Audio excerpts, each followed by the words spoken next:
रात का समय था। बिरजू और हीरा किसी काम से नदियापुर गांव जा रहे थे। हीरा, अरे चलते चलते मेरे पैर जवाब दे चुके हैं। गर्मी भी लग रही है, चलो एक पेड़ के नीचे बैठकर आराम कर लेते हैं। अरे यहाँ रुकना सही नहीं है, ये जंगल है। अरे नदियापुर गांव जंगल के बीच ही बसा है, चल थोड़ा सुस्ता लेते हैं, वैसे भी शाम तो हो ही गई है। बिरजू की बात सुनकर हीरा ना चाहते हुए भी एक पेड़ के नीचे बैठ गया। अचानक उन दोनों के कानों में एक बच्चे के रोने की आवाज टकराई। बिरजू भैया, तुमने कुछ सुना? यहाँ जंगल में कौन सा बच्चा रो रहा होगा? आवाज तो मेरे भी कानों में आ रही है, चलो चलकर देखते हैं।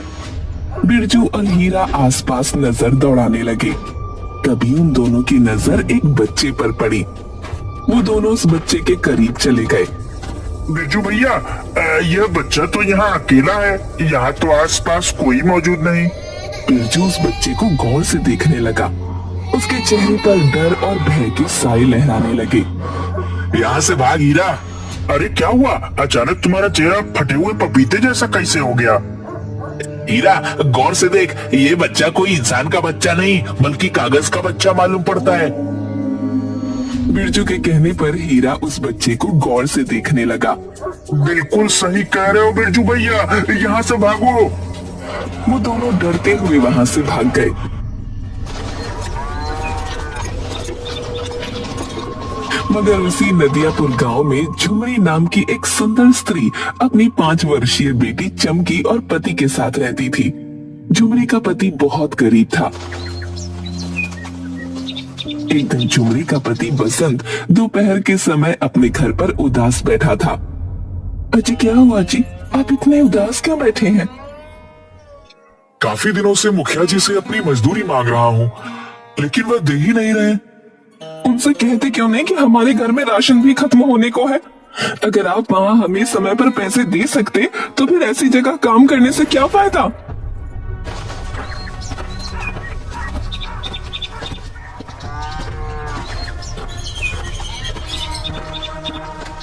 क्या बात है बसंत, तुम यहाँ कैसे?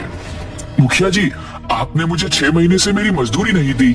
मेरे घर पर राशन खत्म होने का है। मत भूलिए, मेरे घर पर मेरी पत्नी और मेरी बेटी मेरी जिम्मेदारी है। तो मैं क्या करूँ? तूने क्या अपनी बच्ची क्या मुझसे पूछकर पैदा की थी क्या? मुखिया जी, मैं तो बस अपने पैसे मांग रहा हूँ, मुझसे बदतमीजी से बात मत कीजिए। तुमने नौकरों को ज्यादा सिर पर चढ़ा रखा है मुखिया।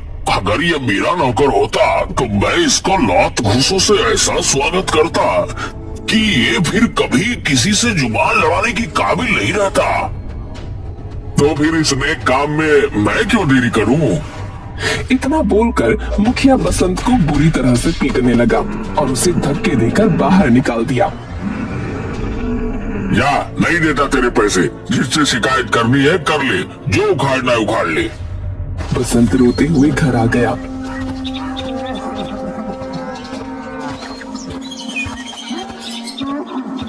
और सारी घटना अपनी पत्नी झुमरी को बताने लगा।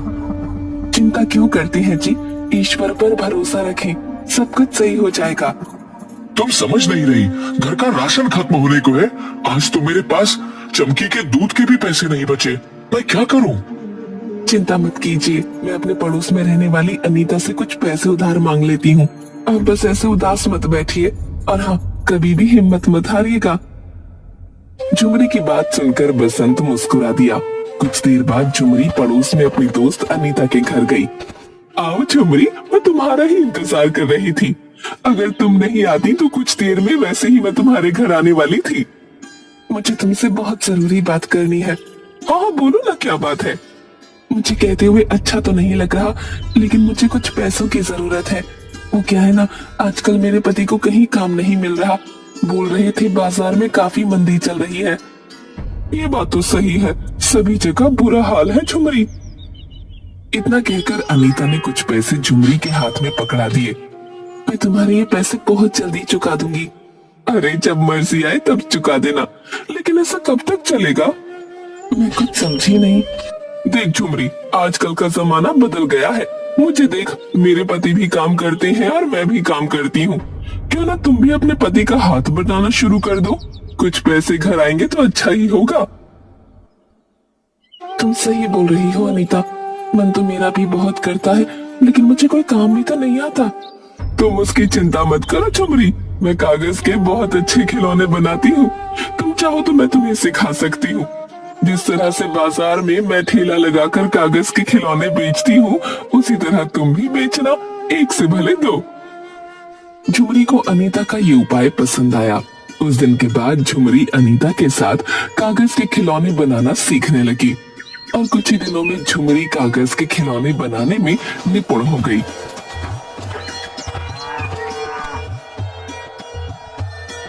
अरे वाह झुमरी, तुम तो मुझसे भी अच्छे कागज के खिलौने बनाने लगी। मुझे तो विश्वास ही नहीं हो रहा। नहीं अनीता, तुमसे अच्छे तो मैं कभी नहीं बना सकती, आखिर तुम मेरी गुरु ठहरी। ठीक है झुमरी, तुम पहले इम्तिहान में तो पास हो गई, बल्कि यूं कहो फर्स्ट डिवीजन से पास हुई हो। अब तुम्हारी दूसरी और आखिरी परीक्षा और होनी है। अब मुझे कौन सी परीक्षा पास करनी है? कल तुम मेरे साथ बाजार में खिलौने बनाकर बेचोगी, देखते हैं किसके खिलौने ज्यादा बिकते हैं।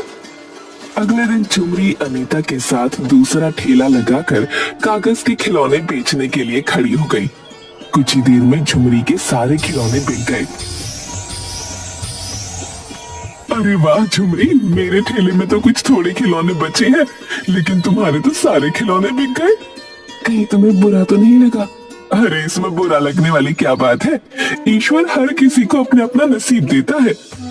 उस दिन के बाद अनीता और झुमरी रोज सुबह बाजार में कागज के खिलौने बेचने जाती। शाम तक झुमरी के सारे खिलौने बिक जाते। झुमरी के दिन अब बदलने लगे थे। एक दिन बसंत झुमरी से बोला, मैंने जरूर पिछले जन्म में कुछ अच्छे पुण्य किए होंगे झुमरी, जो मुझे इस जन्म में तुम्हारी जैसी पत्नी मिली। ऐसी बातें क्यों करती है जी? अगर पति पत्नी के हर दुख में पति उसका साथ देता है, तो क्या पत्नी उसके दुख में उसका साथ नहीं दे सकती? मैं तुम्हें यह बताने के लिए आया हूँ कि मुझे चौधरी के खेतों में काम मिल गया है। ये तो बहुत अच्छी बात है जी, अब हमारी कमाई दुगनी हो जाएगी। अब हम अपनी बिटिया रानी को अच्छे स्कूल में एडमिशन दिलवा सकेंगे। झुमरी की बात सुनकर बसंत मुस्कुराता हुआ वहां से चला गया। एक दिन की बात है, झुमरी और अनीता बाजार में ठेला लगाकर कागज के खिलौने बेच रही थी कि तभी मुखिया कुछ लोगों के साथ वहां आ गया। कैसी हो झुमरी? देख रहा हूँ तुम्हारे खिलौने आजकल बहुत ज्यादा बिक रहे हैं, और तो और तुम्हारे वस्त्र भी बता रहे हैं कि तुम्हारी आमदनी अच्छी हो रही है। सब ईश्वर की कृपा है मुखिया जी। यहाँ कैसे? बात यह है झुमरी कि हमारा गांव दो नदियों के बीच में है। वर्षा प्रारंभ होने वाली है और मुझे सूचना मिली है कि इस बार हमारा गांव भयंकर बाढ़ की चपेट में आ सकता है। इस तरह से तो गांव वालों का जीवन यापन बर्बाद हो जाएगा।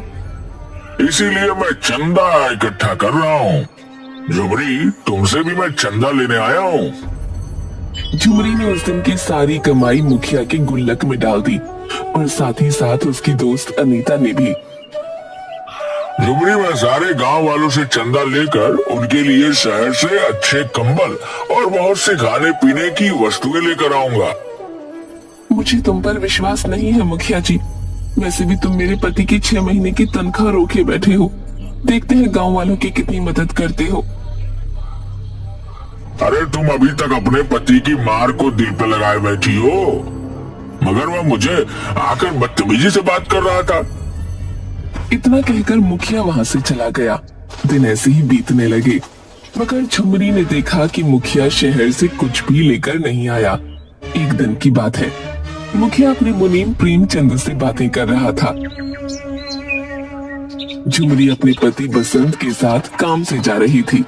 मुखिया को देखकर झुमरी मुखिया से बोली, मुखिया जी, 1 महीने पहले आप सारे गांव वालों से चंदा लेकर गए थे, ये बोलकर कि हमारा गांव भयंकर बाढ़ की चपेट में आने वाला है, वर्ष प्रारंभ होने वाला है, मगर मुझे तो अभी तक कोई इंतजाम नहीं दिखता। झुमरी की बात सुनकर मुखिया बुरी तरह से तिलमिलाकर रह गया।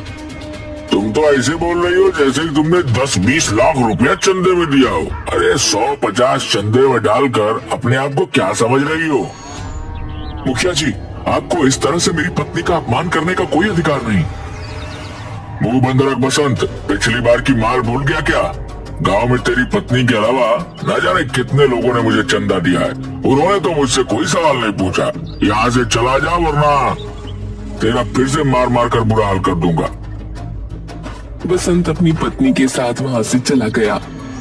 देख रहे हो मुखिया जी, इस बसंत की पत्नी के कागज के खिलौने बाजार में क्या बिकने लगे। यह तो अपने आप को आपसे भी बड़ा समझने लगा। सही कहा तुमने। जब तक मैं इन दोनों पति पत्नी को गांव से धक्के देकर बाहर नहीं निकलवा देता, मैं चैन की नींद नहीं सो सकता। वैसे क्या वास्तव में अपने गांव में बाढ़ आने वाली है? अरे कोई बार बार नहीं आने वाली है। ये न्यूज वाले तो वैसे भी हर साल यही खबर चला देते हैं कि बाढ़ आने वाली है, गांव डूबने वाला है, और मैं इसी खबर का फायदा उठाकर गांव से अच्छा खासा चंदा वसूल लेता हूँ। हर साल की तरह इस बार भी कुछ नहीं होगा। उस दिन के बाद मुखिया ने झुमरी और उसके पति बसंत के खिलाफ गांव में कान भरने शुरू कर दिए। गांव वाले मुखिया की बातों में आकर झुमरी और बसंत को अपना दुश्मन समझने लगे। झुमरी से उन सब ने झुमरी के कागज के खिलौने खरीदने बंद कर दिए। थक हार कर बसंत और झुमरी अपने घर पर ताला लगाकर दूसरे गांव की ओर चल दिए। झुमरी एक जंगल में बैठकर आंसू बहाती हुई बोली, ये सब मेरे सच बोलने का नतीजा है। दिल छोटा मत करो झुमरी, तुमने तो सच बोला है और सच बोलने वालों की कभी हार नहीं होती। वो सब तो ठीक है जी, लेकिन अब क्या होगा? हमारे पास बिल्कुल भी पैसे नहीं है और बोतल में सिर्फ चमकी का आधा गिलास दूध बचा है। झुमरी ने इतना कहा ही था कि तभी एक दूसरे बच्चे के रोने की आवाज झुमरी के कानों में टकराई। झुमरी ने देखा कि एक पेड़ के नीचे सुंदर सा बच्चा रो रहा है। ये किसका बच्चा है? पता नहीं झुमरी ये किसका बच्चा है, लेकिन मुझे तो ये बहुत भूखा लगता है। मेरे पास भी आधा बोतल दूध है, अगर मैं इसे पिला दूंगी तो हमारी चमकी भूखी रह जाएगी। चिंता मत करो झुमरी, यह बच्चा कई दिनों का भूखा मालूम पड़ता है, पहले इसे दूध पिला दो। झुमरी उस बच्चे को दूध पिलाने लगी। उस बच्चे ने दूध पिया ही था कि तभी अचानक रंग बिरंगी किरणों के साथ उस बच्चे का आकार बड़ा हो गया और वो एक सुंदर नवयुवक में परिवर्तित हो गया। कौन हो तुम? मैं एक जादुई कागजी पुरुष हूँ। मुझे तुम्हारे बारे में सब पता है। तुम्हारे पास सिर्फ आधी दूध की बोतल थी और तुमने अपने बच्चों को ना पिलाकर वह मुझे पिला दी। मैं तुम्हें वरदान देता हूँ कि तुम अब से जो भी कागज के खिलौने बनाओगी उनमें जादुई शक्तियाँ आ जाएंगी। और मैं तुम्हें एक राज की बात बताने वाला हूँ। तुम्हारा गांव भयंकर बाढ़ की चपेट में आने वाला है।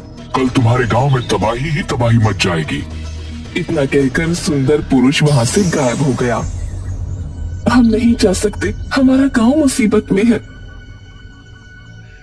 तुम सही कहती हो झुमरी, हमें गांव वालों की मदद करनी चाहिए। और वैसे भी उस मुखिया ने हमारे खिलाफ गांव वालों के कान भरे हैं, वरना गांव वाले बुरे नहीं हैं।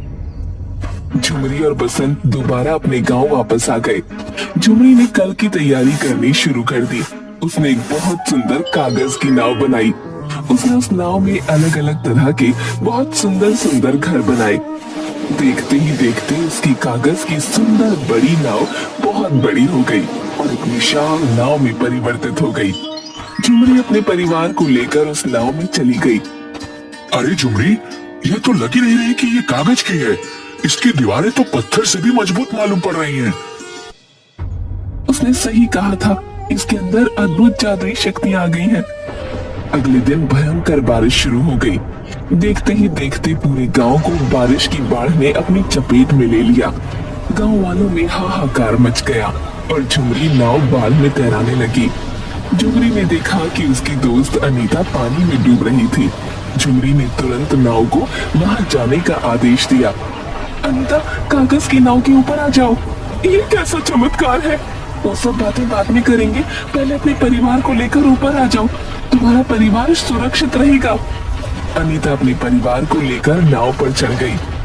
उसने गांव के सभी लोगों को झुमरी की नाव के ऊपर ले लिया। सिवाय मुखिया के घर को छोड़कर। मुखिया दौड़ता हुआ आकर बोला, मुझे भी नाव में ले लो झुमरी, मुझे माफ कर दो, मुझसे बहुत बड़ी गलती हो गई। मेरा दिल तुम्हारी तरह नहीं है मुखिया जी, आओ अपने परिवार को लेकर नाव के ऊपर आ जाओ। मुखिया अपने परिवार को लेकर नाव पर चढ़ गया और झुमरी की ओर देखकर बोला, मुझे माफ कर दो, मैंने तुम्हारे साथ कितना बुरा सुलूक किया और उसके बाद भी तुमने मेरी कितनी मदद की।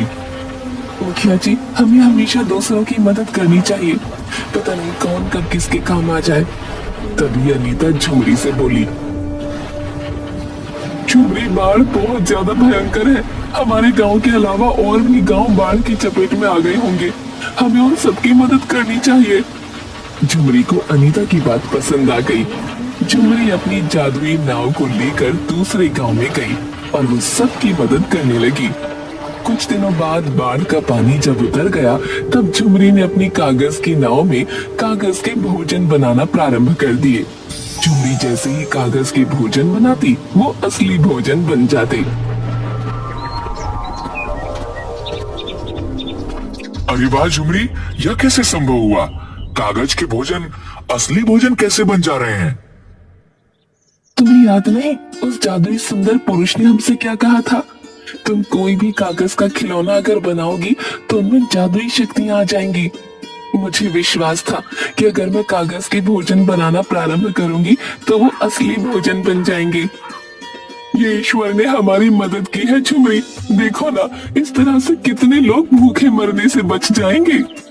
इस तरह से गांव में सभी लोग भूखे मरने से बच गए। कुछ महीनों बाद सब कुछ ठीक हो गया।